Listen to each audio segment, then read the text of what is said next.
En Sierra Leone, les partis d'opposition ont exprimé leur soutien au dialogue politique.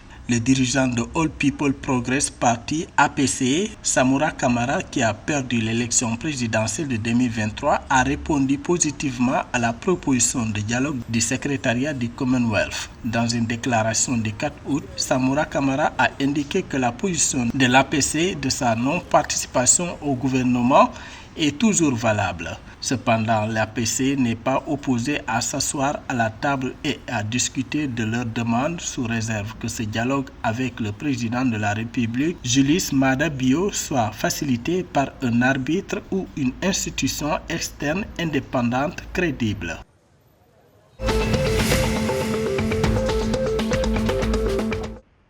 En Côte d'Ivoire, la Commission électorale indépendante CEI a dénoncé jeudi 17 août 2023 des activités de propagande électorale dans certaines localités et via les réseaux avant l'ouverture officielle de la campagne électorale des prochaines élections municipales et régionales couplées. La Commission électorale condamne cette attitude d'incivisme et rappelle que conformément aux dispositions de l'article 23 de la loi électorale, les dates de début et de fin de campagne électorale sont fixées par la loi.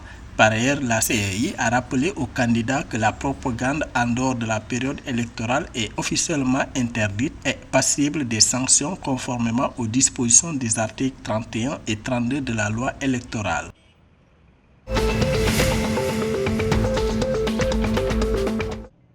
La Banque centrale de l'Afrique de l'Ouest, BCEAO, dans un communiqué diffusé mercredi 16 août 2023, a démenti les informations contenues dans les médias selon lesquelles elle continue de fournir des liquidités hebdomadaires aux banques nigériennes. Selon la BCEAO, il s'agit d'une mauvaise interprétation du fonctionnement du guichet de financement de la Banque centrale aux banques de l'Union. Les montants indiqués par les médias ne correspondent pas à de nouvelles injections de liquidités. Il s'agit plutôt de renouvellement de créances hebdomadaires et mensuelles impayées de la Banque centrale des banques nigériennes qui existait avant l'imposition des sanctions. L'Institut a noté que par conséquent, ces mises à jour n'impliquent pas une injection de nouvelles liquidités.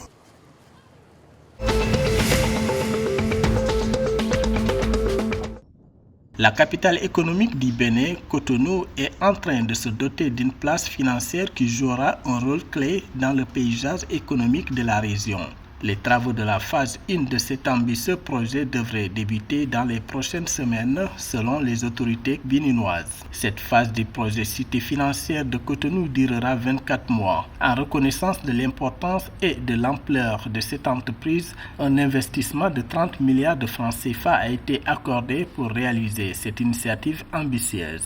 La cité financière de Cotonou sera un hub qui regroupera les sièges sociaux de différentes grandes institutions financières.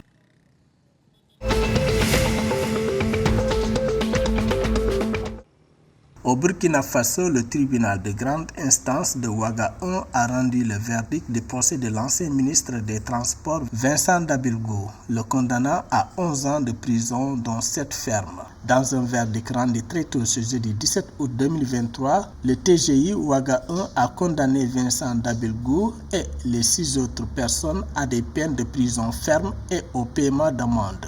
Ainsi, l'ex-ministre des Transports sous le régime de Roch Marc Kaboré, principal accusé de cette affaire, en plus de 11 ans de prison, dont 7 ans ferme, est aussi condamné au paiement d'une amende de plus de 3 milliards de francs CFA. Il était poursuivi pour plusieurs faits, dont celui de détournement de deniers publics.